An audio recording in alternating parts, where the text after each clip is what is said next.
मैं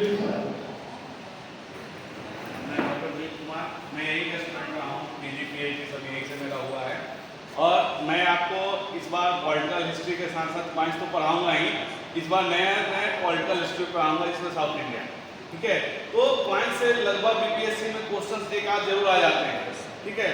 तो वो आपका नहीं छूटेगा, बहुत अच्छे से हम लोग पढ़ाएंगे और माइन्यूटली पढ़ेंगे, क्योंकि इस बार से एंशिएंट हिस्ट्री बहुत इंपॉर्टेंट सब्जेक्ट हो गया है। अगर आप टीचर का एग्जाम दिए होंगे 9-10 का, तो 40 में से 22 क्वेश्चन एंशिएंट हिस्ट्री से पूछा था।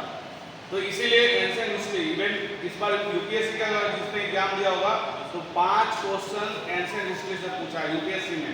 तो अब सिनेरियो बदल गया है, पहले एक आध क्वेश्चन पूछे जाते थे कंपटीशन एंशिएंट से, क्योंकि अब जो आइडिया ऑफ भारत एक कॉन्सेप्ट आया है ना कि भारतवर्ष की खोज, तो उसमें क्या हुआ है ना कि रीजनल हिस्ट्री को ज़्यादा प्रायोरिटी दिया जा रहा है।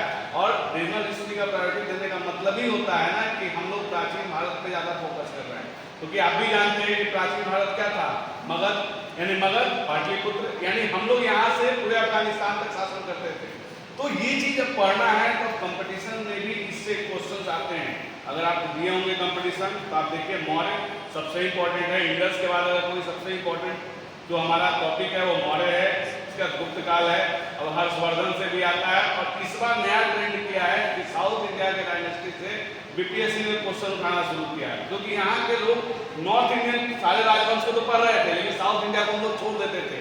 इस बार देखिएगा कि लगातार अगर चोल से उठा रहा तो चोल से 4 क्वेश्चन उठा के डाल दिया है।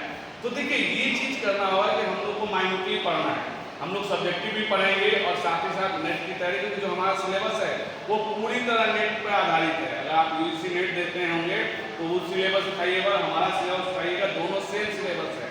तो अगर बढ़िया से लोग सिलेबस को कवर कर लें तो हम लोग नेट भी क्वालिफाई कर लेंगे, आप पढ़ते पढ़ते नेट भी क्वालिफाई कर लेंगे, और बाकी जिसके जो ड्रीम है वो पूरा करने में हम लोग आपका सहयोग करेंगे। तो चलिए उम्मीद करते हैं कि आप लोग का भी सहयोग मुझे मिलेगा।